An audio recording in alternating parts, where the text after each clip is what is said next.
This is Outside the Round with Matt Burrill, a Raise Rowdy podcast. Today, we've got our girl, Nikki Sanz, Giggs live. I'm glad you made it here. Thank you. And, I'm so happy to be here. This is yeah. awesome. How was your Memorial Day weekend? What'd you do? Oh my gosh. So I don't really get to take time off of this. Yeah. But I got my Saturday off. It was actually the most perfect day. I got to play tennis in the morning. Wow. Got on a boat, wakeboarded, surfed, went to Party Cove, and then ended the night with an improv musical night, which I don't know if you've ever done those. It was incredible. That's awesome. Third Coast Comedy. Oh, That's I love awesome. it. How about you? What'd you do? I was actually in the Carolinas, out in your home neck of the woods. I was in South Carolina, so Yes. the other Carolina. My girlfriend's from Charleston, so we went out there. One of Nice. her friends was renewing her wedding vows, so I got to meet like all of her friends and hang out with her family. And I got the seal of approval, which was the big thing. You know, it's a big deal. How long have y'all dated? We've been together for a little over a year now. So it's yeah, been, you need that seal been of approval. solid. Yeah, it's been good. So you're originally from Charlotte, North Carolina, a place that That's it. I love. Me From too. my experience of going on the road and touring, places like Coyote Joe's Yeah. are like some of my favorite places to go to. And even like yeah. going into like Raleigh, like the I think it's the Red Hat Amphitheater. Like there's so much music in the Carolinas. Totally. So what was it And like starting there? I used to, in high school, go dancing at Coyote Joe's. Oh, yeah. okay. So you were a We regular. were line dancing. Heck yeah. Oh yeah, we but I mean it's crazy because there's a new conference called Confluence that's starting. They really are like trying to get music to the Carolinas more and more, just Awesome. more of a music presence. Because when I lived in Charlotte, I knew like I needed to get to Nashville or LA in order to work in the industry. And so I think it's important that people can stay where they are and still work in the industry. So Yeah. I'm really trying to get a big gigs presence out there too, so that we're like, hey, if you're trying to work in the industry, you can stay there if you want, or move to Nashville. But be in the Carolinas, there's a resurgence. Yeah. Yeah. So how long? What was your kind of first step to getting in the industry? Because I figured you've been doing stuff before all this gig stuff started. Yeah, oh, for sure. I was gigging. That You were was gigging. it. We so in college I was studying sport management, and I really Nice. thought I wanted to work for the NFL. And so I had a sports internship in Greensboro, and I had to work a concert. They're like, "Oh, can you work this concert too?" It was a whole complex, and it was a Dolly Parton show. And I saw the whole, walk in. It's an empty arena. You build the entire stage. You have all the buses and the trucks unloading, and I just was completely overwhelmed, and it was magical to me. And I was like, oh, fuck sports. We're doing music. I don't care Yeah. about sports at all anymore. Yeah. So, anyways, can I curse on this? You say whatever you want, Great. Nikki. You are good to go. So that was kind of my jump in. I was like, okay, how do I do this? And then I started working at the Greensboro Coliseum with the event managers. They were my mentors. They used to be tour managers for like Pink and Michael Bublé, and they did production. So wow. they were on the road. Yeah. Then they worked in the venue, so they were like, as soon as you graduate college, you go straight to Nashville. You got to, get to know the union, get to know all the venues. All that matters is who you know, and that's the person that'll get you a job. Wow. And I'm like, well, how do I meet all these people? Yeah. So I moved to Nashville the day after I graduated from college. I didn't know anyone. I lived in a terrible house for like $300 rent with strangers, but it got me here, and I started working in a recording studio, and I just like gigged. That's all I did. Is I was like, I'm not gonna have a 9-to-5 job. I'm just gonna gig until I get on the road. So I worked recording studio. I would work any venue. I got in with Bridgestone, Live Nation, Ascend, Ryman, and finally after like just trying to be on people's top of minds and first one in, last one out. And Yeah. just like, when you need someone, let me know. Someone finally put my name into work, Eric Church's Christmas party at his house. So I went working catering. And so when I was there, I was like, if you need anyone, let me know. And they're like, we're good. And I followed up. I was like, I'll work harder than anyone you'll ever find. Just give me a shot. Yeah. They gave me a shot the next day at rehearsals. They ended up firing someone, getting me in on the road. That was kind of my first step. So I got to start my first tour with Eric Church. It was like I was like, I don't belong here. This is insane. Which church tour was that? That was the Double Down tour. Ooh, that's a good one. Which was also the most insane tour to start out with. Like it was because you get to load in to a beautiful arena, and he has 2 shows back to back in the same arena. So you don't even have to load out and go to the next city. Yeah. It was real nice. And so then when like real touring started, and I was like, oh, you have to load out every night and load in the next day. Oh yeah. Oh yeah. I got a good deal the first one. Yeah.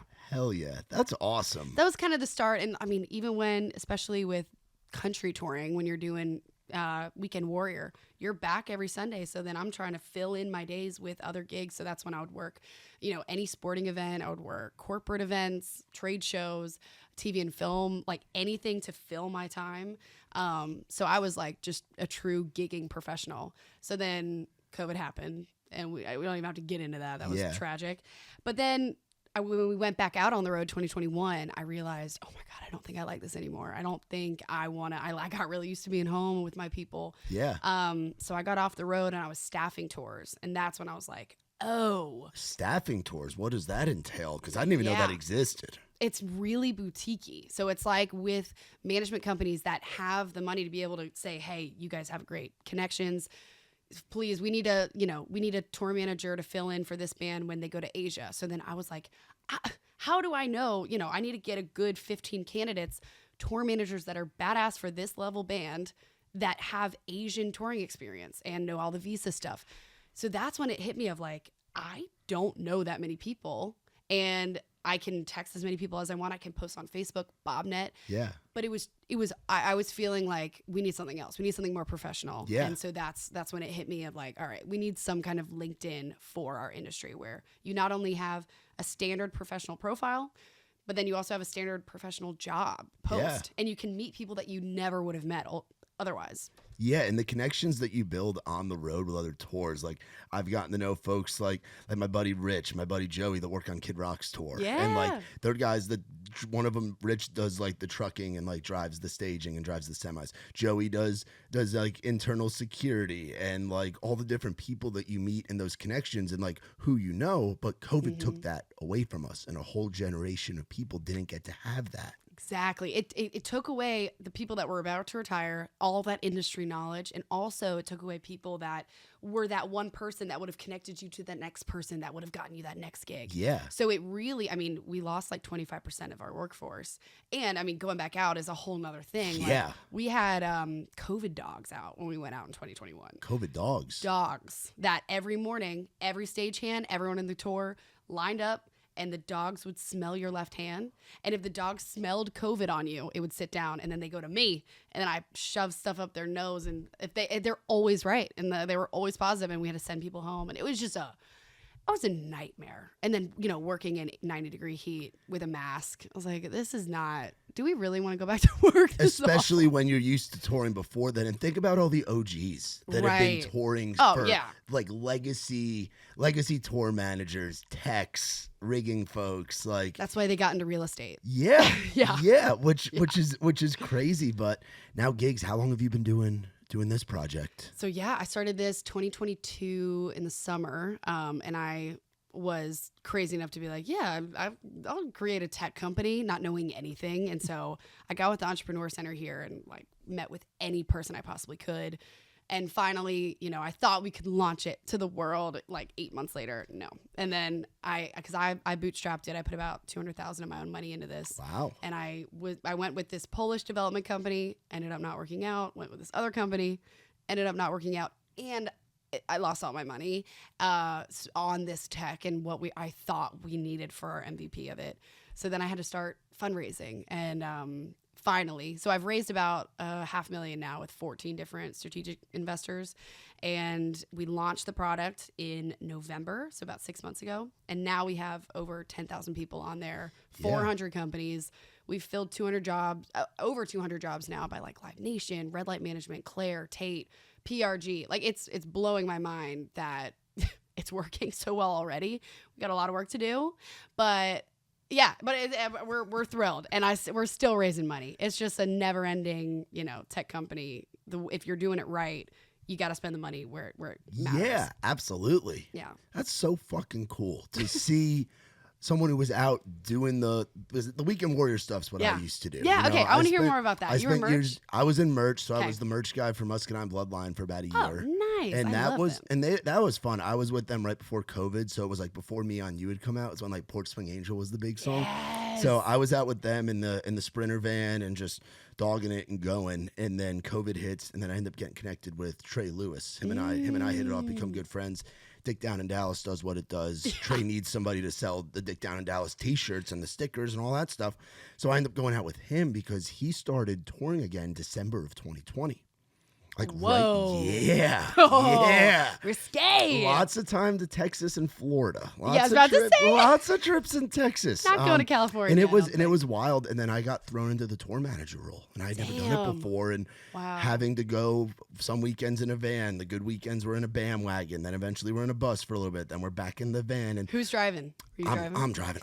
I'm driving that bandwagon. I'm like a Warped Tour roadie driving that bandwagon, sleeping in that front bunk. Just going, and then we were doing it. And then we did the Kid Rock tour for a year, and getting to see how that operates and all the different people. But to go from that life to now you running a business like this, and to see the success that it's having, and I see your face everywhere. Like you guys do such a good job. I was gonna say you. I don't know if that Annabelle. Hello, Annabelle. Great job. Oh yeah, like, constant social media and all the different conferences that you're going to, and the different people you're getting to speak in front of, because it's the music industry is a world thing.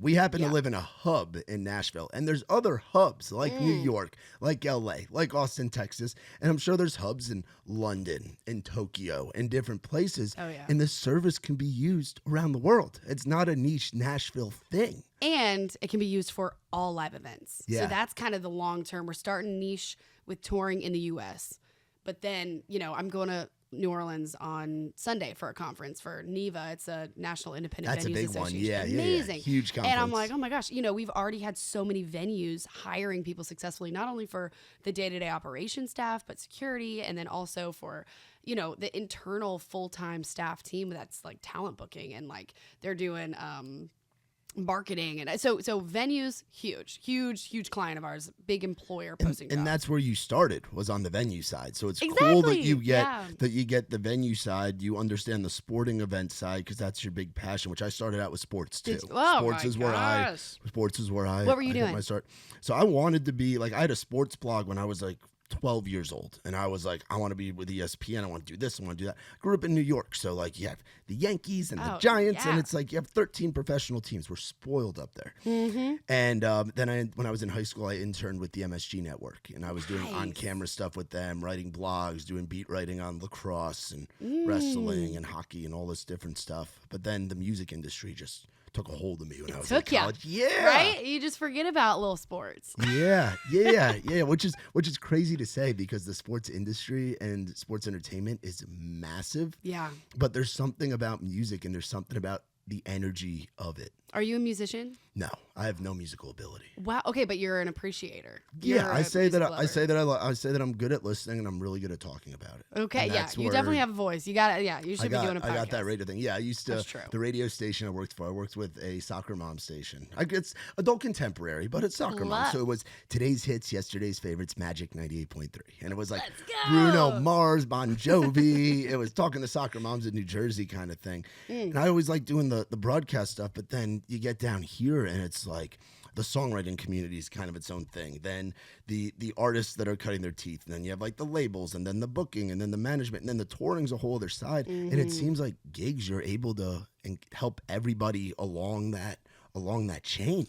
People forget about hundreds of people that put on every single show. Hundreds of people that most of them aren't even going to the shows. They're routing, they're booking, they're doing all that. They're getting the artists prepared. They're the design team. They're the pre-production team. Hundreds of people go into every show, and you don't, the average person doesn't even think about, that there are people up hundreds of feet up rigging and actually getting the scaffolding built in each place. What does it take to put on a festival? How many people does that take?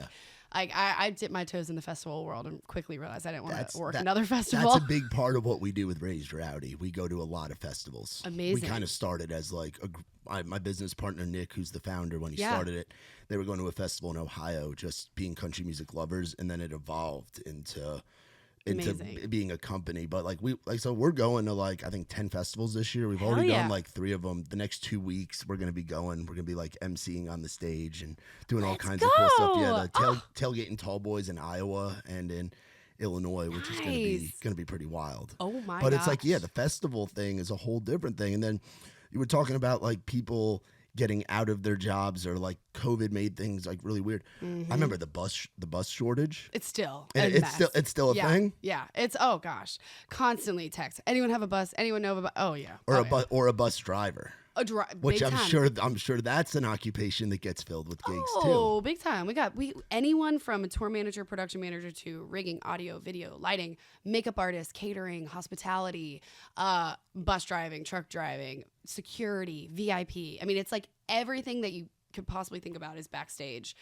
But, we're already in corporate events. We're already helping with TV and film. We're going to do a much bigger hard launch into the TV and film world and the sports world. Like, I worked the Super Bowl the last few years. So, this is all the same gigging professional. I got to stop you right there. What is that like? What is it like working the damn Super Bowl? Well, I was in working for Populous, which manages all of the credentials. So every person that steps foot in the venue, we're making a credential for them. And so it's handling, group pickup. So you're making a credential for Rihanna, but also the guy who's slinging hot dogs too. So it's like all over the board, really learning kind of like what it takes to put on that kind of production. Insane. Yeah. And then also being in the city, like we were in Tampa when Tampa won the Super Bowl or whatever, Tom Brady won the Super Bowl, whatever. Yeah. And remember how I said I used to like sports? Yeah, right?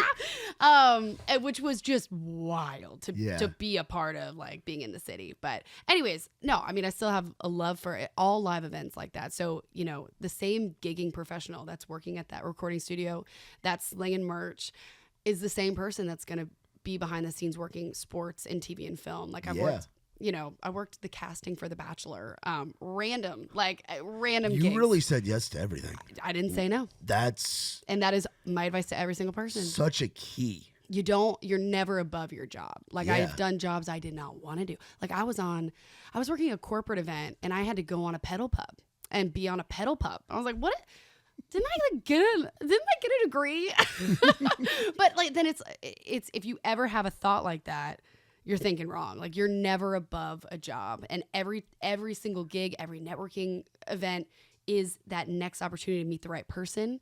And I mean, also people see the way you work. It's not that hard to stand out in our industry because so many, I don't know. I just think if you're working hard, people will remember you and they'll call you. Yeah. And that's such a message because we have so many people moving to this town. Yeah. Every freaking day. I think at one point it was like 100. It's probably more than that now. I think that was when I moved here. It was 100. I was one of those. When did you get here? 2018. Yeah, we got here same time. It was October 2018. I was May. You were May? Okay, so you were. So when I first moved to town, I went from being in the radio station to, I had some buddies that had moved down here, and the gig that they got me to be down here was checking IDs on Broadway at Dirk Bentley's Whiskey Row. I was a bouncer my first year in town. Incredible. What'd you learn? Oh, I learned a lot. I learned that I'm glad I quit drinking. That's for sure. I learned how different people are, and you see everything on Broadway. You know, really it's funny. One of my first jobs, I was working for a recording studio, and we did tours. And so the producer there was like, "Can you go on Broadway and hand out flyers?" And yeah, street team it. No, but then I mean, it sucks. But it's like you don't say no to a gig. What that led to, and what the tour has become, Nashville Studio Tours, massive operation now. It's incredible.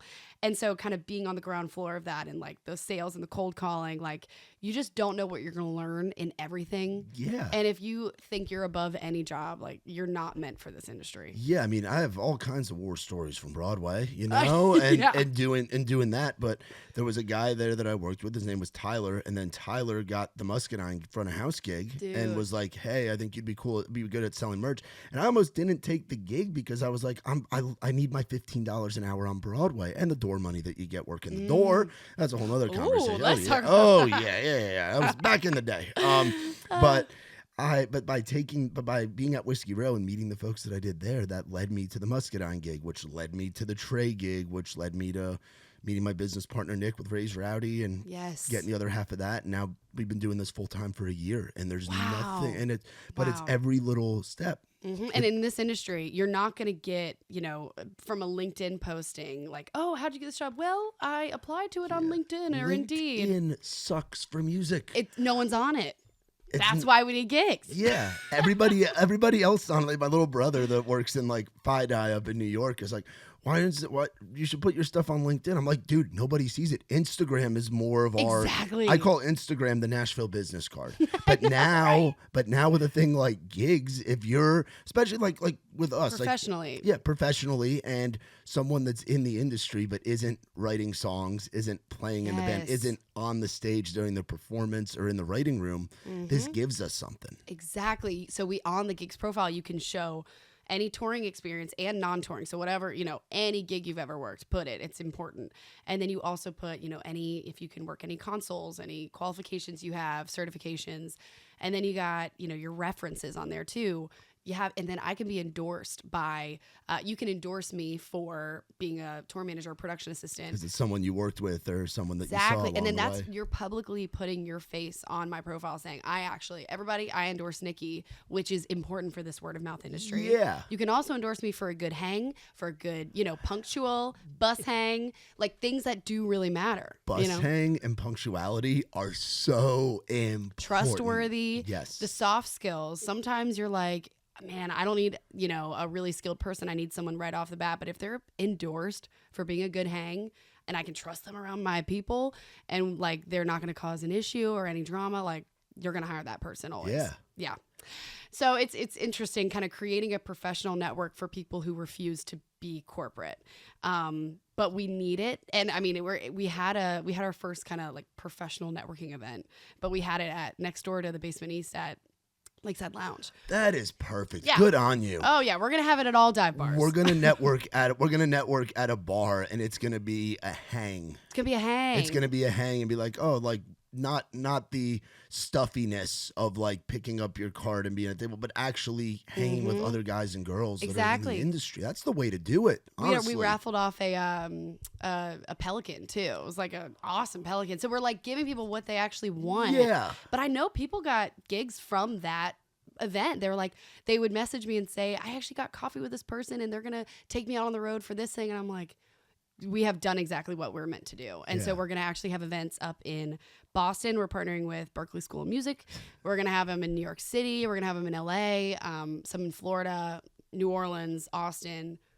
We'll see. I mean, hell, I'm not sleeping. Like, I am so hyped up about this. I feel like you haven't like taken the time to just chill in maybe your whole life, that's say, because I just feel like you've just been going, but that's what it takes to get to the level and to run an operation and to succeed in this industry. Exactly. I was about to say, you've done it. You gigged and now you're running this. And I mean, it takes the craziness and a person that just is not going to stop.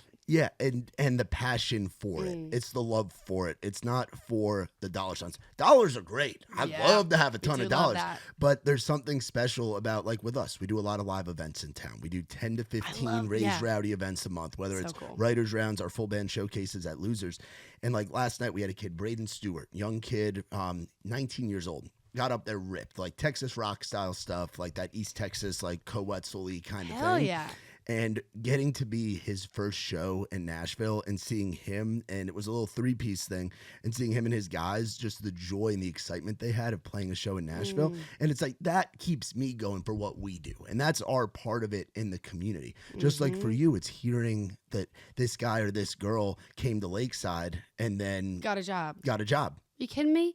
And so many people are getting jobs. I mean, it's working. And also the employers are thrilled because they're, they need someone last minute. It's like that classic, the amount of texts I get of like, hey, can you go out and TM this band tomorrow? And I'm like, no, how are you going to do it? They're like, well, can you send me recs? And I'm like, dude, we got to just post on gigs. It's constant. Our industry is always going to be who you know. And like, there's something really beautiful about that. Yeah. This is like the only industry other than like cruise lines where you're living with people and working with them. And we're a bunch of crazy carnies that, are in this industry. Yeah. But, I was given this advice that like for gigs in particular, you date the model, you marry the mission. So with what you're doing, you're marrying the mission of bringing music to people that lights you up. That's why you're in this. Yeah. You're kind of going from being a part of it and selling merch and being with the artist. Now you're putting on shows. And so like what we started as, I was like, this is just for touring. And now it's all live events. Like the way that our model is structured, the way that our, we're monetizing things keep changing. But the mission is just keeping the live industry alive. That's it. Yeah, because it took such a big hit a few years ago. And Yeah. think about all those venues that closed or got bought out and aren't the same. Like we were talking about the Carolinas before, and you being from Charlotte, and Carolinas with country, with all music are great. Yeah. There's a venue that just shut down out in Greenville, the Blind Horse Saloon. Oh my That's gosh. been around. Yeah. Been around for years. They were one of the spots where people could get the Litcher. You can get a Jack and Coke in a pitcher for like $8. It was a bring it back. It was a wild joint.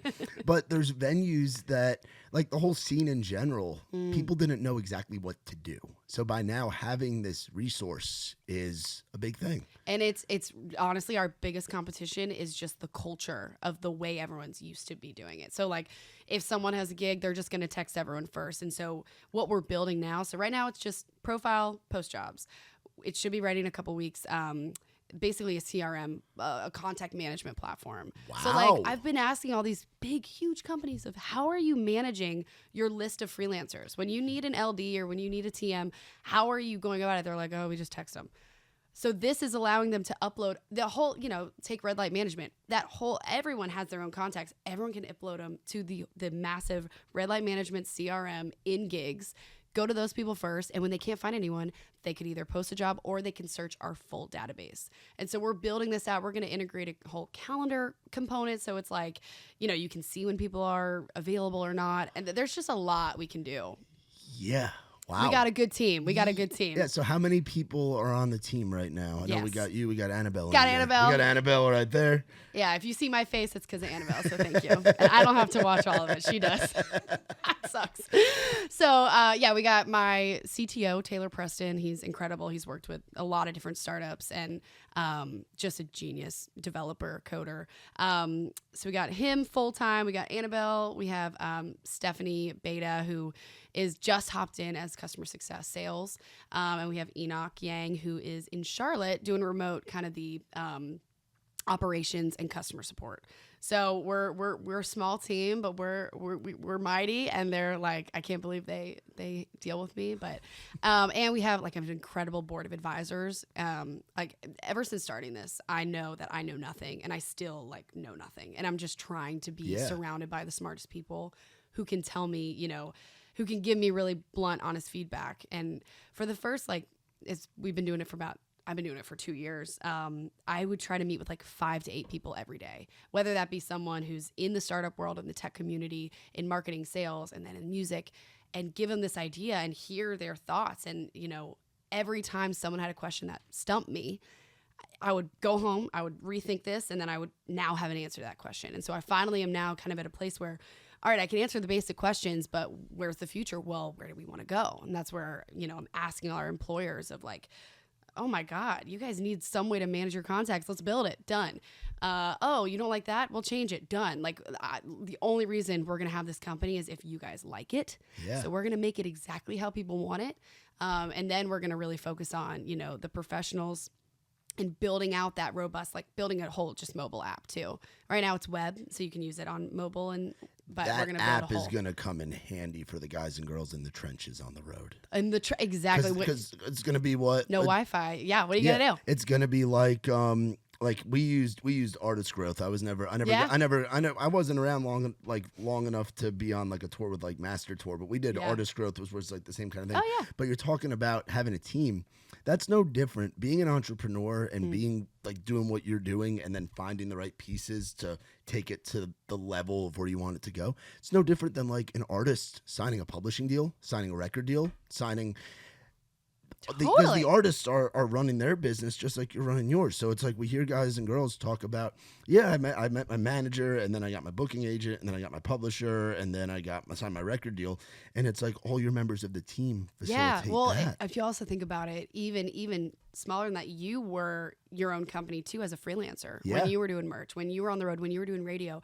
Like I think that's something that with Giggs hopefully professionalizing this industry in a way, it's like every freelancer that is hopping from tour to tour, that's managing their own schedule, that doesn't necessarily have they're their own boss. They have their own company. They need to form their LLC. 1099, baby. 1099. Dude, save those receipts, guys and girls. Save those receipts. And mileage.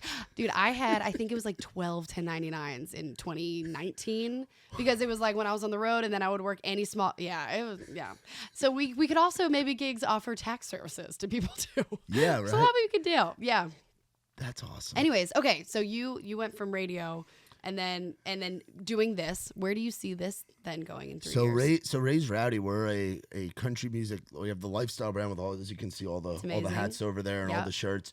We do the events in Nashville. We do 10 to 15 a month. We're starting to partner with festivals. So this year we're doing all three of the big Tailgate and Tall Boys festivals. We're doing Rock the South. We're doing country concert in Ohio. We're doing we did some of the Rock the Countries, the Kid Rock Aldine thing. Oh, cool. Do Auburn Rodeo, Georgia Rodeo. We always have a big presence down at Key West Songwriters Festival. Did you just go? We just went. Yeah, it was fun. It's always fun. Yeah, and it's like when I first got off the road, I was like, fuck, a part of me is really going to miss this. Yeah. And it ended up being a bigger part of me than I thought. And then now we're going to all these festivals and helping out with club shows in the Southeast and doing different things with Raise Rowdy, where it's like, You're back on the road. I'm back on the road. The month of July, I'm gone every weekend. I'm driving my Tacoma, pulling a 5x8 trailer that's got the merch grids, that's got this, that's got that, that's got our activation. And instead of putting on a show, I'm putting on an activation and doing this and helping out with the marketing for that. And who's your co-founder again? Co-founder's name's Nick Tressler. Nick, did he tour? Nicky, so he's a little bit older than I am. He's in his 40s, and he was just really good at listening. Started Raise Rowdy was a blog, and then he had his podcast. And it was funny. He was blogging about Riley Green in like 2017, 2018. And Warner called him up and was like, hey, how do you know more about this guy than we do? So can you meet? And Nick's like, well, I'll be in Nashville for CMA Fest. I'm like, wait, you don't live here? And he started making connections through the blog. Because Nick and I were actually talking about this last night. It's like when you're out of town, as somebody that's in like our line of work, like being curators for the people in a way, like having the blog and the podcast and the playlist and the editorial stuff, we almost do better when we're out of town, because you're in a bubble when you're in Nashville. When you're out of town, you're really searching for it. And you're finding those kids coming out of Texas. You're finding what scenes popping up. Oh, this Americana Appalachia thing's really cool. Oh, this or that. But when you're in town, you're just you're seeing like what's kind of, and we have we've partnered with a bunch of different like labels, publishers, done all kinds of takeovers, things like that, and love all those folks. But it's like, it's cool to see that. So then Nick ended up with a radio show. They gave him one of the Odyssey stations up there. Cool. It was Y108, gave him an editorial radio show, which is unheard of in a major market like Pittsburgh. And he ended up playing a song by Larry Fleet that wasn't even serviced yet. And Big Loud saw it on their thing, and then he built a relationship with them, and he ended up doing the marketing at Big Loud for Hicks Tape for about a year and a half. Damn. And then he got out of that right as I got off the road with Trey, and then his business partner wanted out, and had just had his second kid back in Pittsburgh. So, well, I was asking that. What a story, and so it's been a year, what a cool also shift into doing something that's like, I mean, totally is right up both y'all's alley. Yeah. But I was asking that because you have the touring experience. You're going on tour with him. So thank God you have that knowledge. Yeah, and we're bringing out, like, this week coming up, like, we're bringing out our content guy, Jarrett. We're bringing out my buddy Mitch, who used to be Trey's bass player. So he's a gigging musician. There we go. But now he's off the road, and he's like, I'll come sell merch for you guys. I'll come. Basically, it's come party. Bring the Rowdy to Raise Rowdy. Somebody's got to do it, so I'm sober. Yeah. And then we have like kind of like a contact list of people that come out to the festivals with us and come and hang and bring out like our own street team. Well, I see this getting way bigger in the years to come, and when you need even more people. Well, I was gonna say gigs. I think there's like, because for us it's like finding, like, we have a great like content team and things like that, but like finding a photographer, finding a merch seller, and when we get to a point of, if there is a Raise Rowdy festival one day, finding the people that can help put that on, all those resources are on You're the gigs. talent. You're gonna need a TM. I mean, come on now. They dream bigger. You're gonna need a PA. You're gonna need it's exciting. Yeah. I wonder.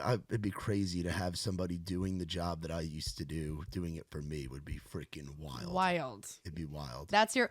Have you had like pinch me moments of like, oh my God, I get to do this job? Yeah, I mean, next week's gonna be pretty pinch me, because I think Clinton, the Tailgate and Tall Boys in Clinton, the headliners are Jelly Roll, Shinedown, and Bailey. And Yeah. Bailey we've known for a while. His first time playing on a stage ever was one of our events at Live Oak. Oh my That was like 4 years ago. We get to see artists as they kind of come up, and then it's cool getting to see them in the festival scene. Like one of my first events that I ever put on back in 2019, Dylan Marlowe played. He had just moved to town. You know, Dylan, Meg Maroney, people like that are just crushing now. Ella Langley was like, Ella was on tour because she and Trey have been roommates for years. She's like Trey's little sister. And during the Dick Down in Dallas days, Ella was riding in the van with us.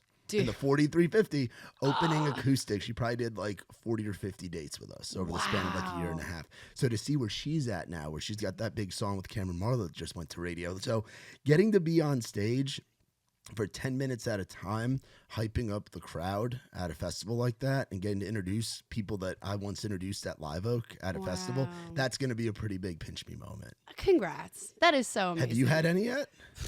Like what's been one of yours? Well, being asked to talk about, you know, being an industry expert on podcasts and in conferences is like what? I'm 28. Like same. I'm actually. When's your birthday? January 19th. January 19th. Are you? I'm January 23rd. She's 24th. No shit. Would you look at that? You're a little Aquarius. All the Aquariuses. No, I'm a Capricorn. Well, none of this matters. I don't know. But anyways. I think I'm an Aquarius, right? Okay, cool. Confirmed. Yeah. Okay. So I think, well, the first pinch me moment was like literally, I mean, Eric Church was also like one of my favorite artists, favorite music. So it was like, you know, listening to Springsteen in rehearsals. And I was like, how do I get to do this for a living? You know, you're not also taught about that these jobs exist. Had I known in high school I could be doing this, I might have had a totally different trajectory in college. I might not have even needed to go to college. That's what I'm saying. You probably could have just gotten out and gotten entry level with the high school degree. And then by that point, you have the 4 years you were spending, which again, I look at my college journey as it worked out, and I take skills that I learned, just like what you learned in Elon. Great school, a lot of fun. Totally. But yeah, you get that early start. Yeah, and I mean, also, if I had known going in maybe freshman year, I would have really taken more production classes, and I could have even, you know, I could have been a more skilled PA going into then TM or PM, like, or production coordinator, whatever it is. Like, I could have had a different. So a huge thing with gigs, I want to educate high school level and college level. Like, we're partnering with so many colleges now of like, by the way, this is a great career. And hey, by the way, it pays really well. And like, you should really, you know, to start out, you got to start out here, but and maybe drive a van and maybe live in a van. You pay your dues. But it's music industry. Part of it. It's also, you get the shittiest jobs at the beginning because everyone needs to see, are you in it? Like, are you okay with 18-hour days? Are you going to be a complainer? Are you going to be a good hang? Are you going to work hard no matter what? Then you're going to get a cushy job. But, you know, I mean, especially touring is never going to be cushy. It's a tough job. But for people that need to be on their feet, people that, you know, like chaos, that if you're on tour, you are just a problem solver and you're a leader. I didn't realize that until I went out, that like everyone in every department, so that's video, audio, lighting, rigging, carp, like you are, the stagehands come in, the hundreds come in, and you are the leader telling them how to put this truss together, how to put all this together. So truly, like, what you're looking for when you're hiring for touring is, can they be a leader? Can they lead well? And are they willing to put in the work? You know, do they know that you're going to load in at 6 a.m. and you might not load out till 2 or 4 a.m. Yeah. And you get a couple hours of sleep. Can you still be a joy to be around? You know, it's just. What was your go-go juice for staying awake? Mine was bang energy when I was the Muscadine. I was banging. Oh my God, I did Red Bull, which just, it was like, I have not had Red Bull since I've toured. What flavor? The sugar-free one. Okay, sugar-free. At least you had that. Well, I would go with, I did this now a lot. Celsius existed. Celsius. I would be on a different level. Celsius changes the game. Completely. Oh my God, I love it. I love Celsius. but when I'm out now at these festivals, I'll take whatever. Like, sometimes we're set up next to the Monster Energy tent. There you go. And they'll just hook us up with stuff. It's like, hey, we'll give you a hat for a case, and we give them a hat, and then we end up with a case of Monsters, and then all my people, all the girls and guys selling merch are just flying around. It's crazy. Well, then you forget, like, you'll have coffee and be like, wait a minute. today would be better. I would be happier and I would be better at my job if I just chugged this Red Bull. And so then you get really bad habits on the road. And then, it's just, it can be an unhealthy lifestyle, but it's like an active decision if you want to be healthy, because you're getting 4 meals a day. You're starting to eat at 6 a.m. when you're loading in. Oh, if you got catering, you're set. Catering changes the game. Catering can be great or the worst thing in the world. You got lunch, you got dinner, and then you have after show. How so could it be the worst thing in the world? Just because of the desserts that are there? Are you talking about from the health style, or are you talking about working in catering, or what's? I guess both. Yeah, because you got to see it on both. Yeah, and it just depends. Like, I think one of our caterers, he would get like the best desserts in every town. So we went to Boston. It was like the greatest cannolis and all this, like these cake shops. And so I was like, well, yeah, I just walked 30,000 steps today. I'm going to try all this. And then you're drinking, like, because my first job was, I would do dressing rooms from 6 a.m. to 6 p.m. 6 p.m., I would become the backstage bartender for all the guests that would come to the show. So my job from 6 p.m. to 2 a.m. was to get everyone shit-faced. Yeah. And so I would too. And it was so fun because, you get people coming in and you would be like, take a shot. And they're like, well, take it with me. And I'm like, twist my arm. So, yeah, I mean, it was just like, it was a great time, but I also was 22. You're meeting so many people like that way too. Like the guests that come to these shows. That's something I learned being on tour with Bob with Kid Rock. Was one day we were sitting. It was in Tampa, Florida, at the shed that's there. Nice. And we were sitting in our little dressing room area, and we heard somebody kept going woo woo woo like Ric Flair. Oh my gosh. I look out the window, it's Ric Flair having a fucking cigar with Kid Rock, and I'm like, oh shit. So like the guests that are on some of these tours that are showing up, you never know. I got to meet some. You never know who you're gonna see. Yeah, we got some NDAs. We're not. I was gonna say that backstage bartender role is definitely. On your first day, you're probably signing that. Yeah, we had a fun time. Yes, I'm sure. Hell yeah. That's awesome. What bunk were you? I was going to ask you that, too. I was going to ask the bunk questions. Very important with touring. Very important. I was bottom back passenger side. How about you? Okay. I got lucky where I would do Don't the top. tell me you did condo from the beginning. Oh, well, no, we didn't do condo. Okay. No, we were in a bandwagon. Oh, yeah, that's true. We were in a bandwagon. True. My first bunk experience actually when the tornado came through Nashville. I was still with Muscadine, like right before COVID shut everything down. We borrowed Drew Baldridge's Sprinter, and he had like the coffin bunks. Oh, yeah. So my first bunk experience was the coffin Sprinter. In the Sprinter, that was my first one. Going to a mud park in where the hell were we? It was somewhere in Mississippi. It was wild. You have earned this. Oh, yeah. I saw some shit. Oh yeah, we had some fun. It was fun, but it was crazy. But I would be in the bandwagon sometimes. I would take passenger back top, which wasn't the best. Worst. I couldn't get up there. I'm 5'4". Yeah, you are little. You are little. Yeah. And then you would be like, that's like you get really like. I was wobbly. the tour manager that tried to make sure that the guys. No, you were being nice. Because with Trey, it was like his guys were. It was the band that he had playing cover shows. Because people don't realize Trey had been doing music for 10 years before Dick Down came out. Wow. The week before it came out, he was sleeping in his van with his other guys playing at a tin roof in Raleigh, North Carolina. So it's like.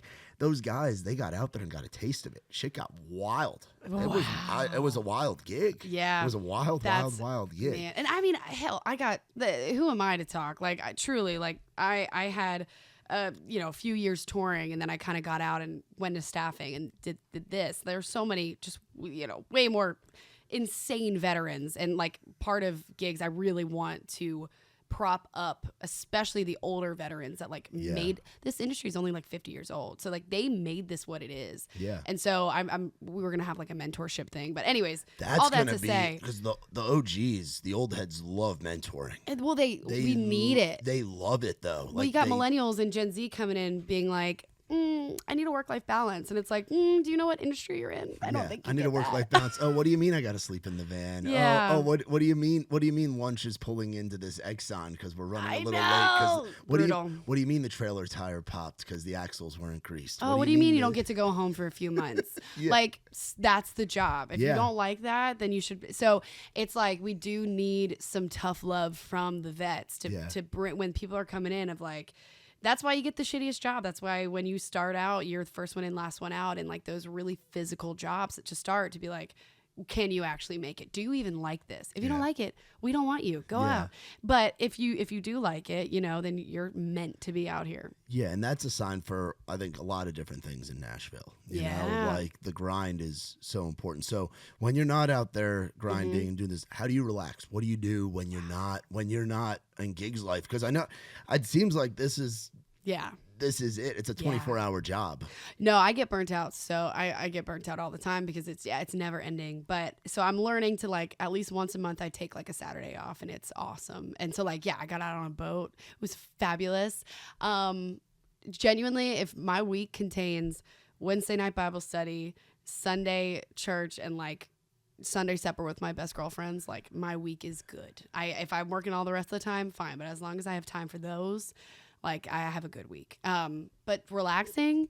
Like, what do you like to do? Man, oh my gosh, I play tennis. I love playing tennis and pickleball. I'm on like a league. Of course, now I made it competitive. It's a job now. We're going to States next weekend. Really? Yeah, love me some tennis. And man, I love reading. I love working out, hiking. I love to go to the beach. Dude, I've never been south. I've never been to the 30A. I really want to go to 30A. You've never done the golf? No, I really want to. Yeah. We're doing a thing in September. Okay. And this is for you too, Annabelle. We're going. We did it last year as kind of like a test pilot, and this year I think we're doing it we're really going for it. We're doing a Raise Rowdy weekend takeover of the Floribama. Dude, okay, I'm there. I'm there. So we book all the acts, and then it's like some songwriters, and then like the full band stuff. And the Floribama's nuts because it's got 4 stages in it, in the building. I've heard so much about it. Half of it's you feel like you're living in a Riley Green or a Kenny Chesney song because it's where Riley got his start. Yes. There's a famous story of Riley arm wrestling a guy and snapping the dude's arm. What? Like back in the day. Yeah. Yeah. Oh yeah. Oh. See, it's a fun time, and it's right on the beach, and the Gulf beaches are unlike anything else with the white sand. The water's so I'm in clear. September. You tell me when I'm there. Yes. Done. Yeah. Funny, the arm wrestling. It's so funny. I actually on Saturday went to Mother's Ruin, which I also said I don't ever want to go back to Mother's, but I always end up back at Mother's. I've never been. Oh my gosh, you don't go. It's great. Where is it? Germantown. Okay. It's great, kind of. I don't know. But I don't know what happened. One of my best friends and I, we like had some bet and we were like arm wrestling about it. And I don't even know how this happened, but we had the biggest crowd. Everyone's like throwing dollar bills and like betting on like she's 5 foot, I'm 5. We're like doing an arm. Anyways, so that might be our new bar move of just like making money. Like I'm a poor entrepreneur. I need some money. Let me win this thing. Where in town do you like to go out to? Like, what are your spots? You don't strike me as the Broadway type. No. I feel like you've been here long enough. I feel like we all go through our Broadway phase when we first get here. Oh, totally. And then we're like, nah. No, and I went from Broadway phase and then I did the Printers Alley phase. Okay. And I kind of feel like I want to go back to Printers Alley phase. That was a really fun. Boogie Bar. Miss Kelly's. Yep. Yeah, damn. Yeah, Germantown's fun. I live in Sylvan Park, so I love Neighbors. Neighbors out there. is a staple. Where do you go? I live out here in Hermitage. So, and then my girlfriend lives up in Cross Plains, but she did a little stint living in the Gulch. Yeah. So I spent some time in there. I got my Gulch. I was a Gulch boy for about 6-7 months. Pinky's up. It was different going into places like the pub, and now they've got a Neighbors over there. I know, I've heard it's great. For me, it's been Midtown for a long time. So I had to take a break from Midtown, but I'm willing to give it another shot. Where were you a Tin Roof girl? No. Okay, so that's good. That's good. That's good. But I was a Loser's girl. You were a for Loser's sure. girl. Okay. And a Red Door. Yeah. I had to take a break. Dude, I don't get to do anything fun anymore. So no, I want to do that. I miss Red Door Mondays and all that good stuff. Red Door would be a good spot for you to do one of those. That's the next things. That would be a fantastic spot. Think of all the connections that have been made sitting on that patio. Imagine doing like a happy hour. 100%. No, done. It's already happy hour at Red Door would be sponsored by Giggs. Sponsored by Giggs. That's what I'm saying. It's a Giggs happy hour. If you want a happy dad, you gotta register for Giggs. Yes. And now we'll get you a free happy dad. Yeah. There you go. Yeah, that's the next place. No, I'm ready to have some fun again. It's summer, and I think there are a lot of sacrifices when you start your own business, and like I had to sacrifice a lot of personal life stuff, all of my money, but it's, you know, it's so cool that it's working and people are getting jobs. Yeah. And so, you know, I know that this is going to be a grind for the next 5 years to actually like really make it what I want it to be. Yeah. And what I think none of us really, you know the direction and, you know, marry the mission, date the model. So like things are going to change, but like I've never felt more of a purpose, and we have such a fun, sweet, great team. I can't wait to build it out more. And so like, yeah, this I don't plan to have a life for a little while, but that's okay. Like this is worth it. I feel that because I'm doing the same kind of thing. Of course you are. With running a podcast network, because we've got mine, we've got 4 others. Thankfully 2 of them are like digital, so it's just like they do it on like the Zoom style platform, so it's just not as much work goes into it. Yeah. But like we just started a podcast yesterday. You did? Yeah. Hell yeah. The Giggs podcast. Hell yeah. I was going to say, we're going to you talk. are very well spoken. Like you do a great fucking job. Seriously. I listen. All I do is listen to podcasts. So thanks. Yeah. Well, there you go. You've got lots of experience training. Of listening. Sorry, keep going. Well, I was going to say, like, I relate to how you're saying, like, trying to balance it all. Yeah, for real. You just got to be all in on it. And the sweat equity. Sweat equity is everything. Plus, you know, I mean, we're 28. Like, come on now. Like, let's set ourselves up for the future. Like, and I tell everyone who's like graduating college or whatever, it's like, if you are in your early 20s, now is the time to work your ass off and like say no to going out of that thing and like saying yes to that gig. Oh, it ruins your Friday night because you have to work. Well, that's going to get your next gig. Like, it's just, if you are a hustler, you're going to go really far in this industry. But if you're not willing to put in the work, like it's not for you. Go into corporate America. Yeah, I didn't have weekends for the longest time. Now I still don't with now with doing the festivals and stuff. How do you relax? I spend a lot of time with my girlfriend and her daughter. Good. Awesome. She has a little 5-year-old girl that's awesome, and I have trouble saying the word no to that Erin, my girlfriend, gets on to me about. Yeah. I mean, like tonight I'm going to a show, but I'm going to like enjoy the concert. I'm going to see Tyler Halverson and Carson Jeffrey over at Basement East, so I will definitely be popping by Lakeside Lounge. Yes. No, but enjoying a concert, like enjoying the music, is incredible. Because that's the reason I got into this shit. Exactly. Because I enjoy it. Oh my gosh, that was like that was another little pinch me moment of like, oh my gosh, I don't have to deal when I'm like going to shows now. I'm like, I don't have to deal with any of the things going on. I just get to sit here and listen to some good music. Oh, the video board's off from the sound. I don't have to worry about that. Oh my gosh. There's this issue. Oh, but I'm critical as hell though. I'm you're watching how changeover's going, and you're analyzing it. It's like a former athlete watching somebody play. Yeah, but it's also but then you have such an appreciation for absolutely. all of it. But the other thing though is like, I think when I had that first internship working that Dolly Parton show, when I was working at the Coliseum, the event managers go, never pay for your actual seat. Like, just get the shittiest ticket and you can sit wherever you want. You just have to have confidence. And I live by that. And I guess if everyone did that, it would be a mess. It would be chaos. Like, definitely follow the rules. What's the wildest way that's worked for you? What show did you do that? I've gotten backstage. Like, you just have to have a lot of confidence. Well, you like Bridgestone, you have to know the venue. So like, depends.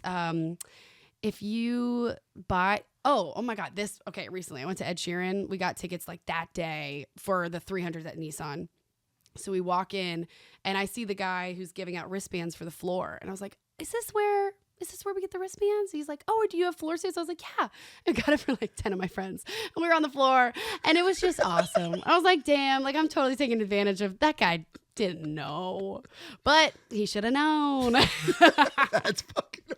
So yeah, just and like Bridgestone, you can buy whatever seats and like usually just sit right behind front of house, and those seats are always empty. Yeah. I don't know. No one else take this from me. Like, they're hacks. They're hacks. They're hacks. Just it's all about knowing when people are going to come to yell at you, get out of the way. But yeah, I don't know.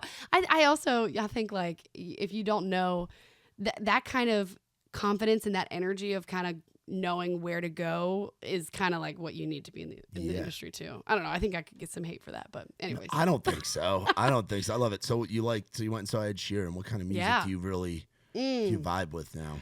Oh my gosh, I I'm feel all like over the board. Our tastes change as we get older, right? too. Like, man, like my all-time guy is Paul Simon. I love, like, Okay. yeah, Graceland's my favorite album. But I was raised on like classic rock with my family, and then got into more southern rock, and then like recently I love Casey Musgraves so much. I love like a really good songwriter. Who doesn't? I guess. But Casey, man, you know what's sad is like, when I have a lot on my brain, I either drive in silence or I listen to a podcast, because I can tune out a podcast, but I can't tune out music. Yeah. So if I'm listening to music, I am enjoying it and I'm listening to every part of it. And so I guess I've got a lot on my head because I'm so like lame right now. I'm not listening to music much. What about you? I mean, I'm all over the place because I'm consuming it every day. You're writing about it and talking about it. Yeah, we're like I said, we do the 10 to 15 events a month in town. So it's like I'm hearing, damn. like I heard 5 full bands last night, and we had 2 acoustic acts, and like I'm getting to see it like at the ground level. So it's like there's people. I need to come. I can't wait. Yeah, come whenever. We'll be at Live Oak on Sunday. We're at Live Oak every Sunday. Losers every Wednesday. We do events out at the Rusty Nail, which is the sick. Have you been out there before? Yes, years ago though. So it's cleaned up. It's gotten cleaned up a little bit. Okay. Rusty Nail is a magical place. I like it because it's near my house where I live out here in Hermitage. Amazing. So I'm spoiled. Yeah. I don't have to go into town, pay for parking, which is great.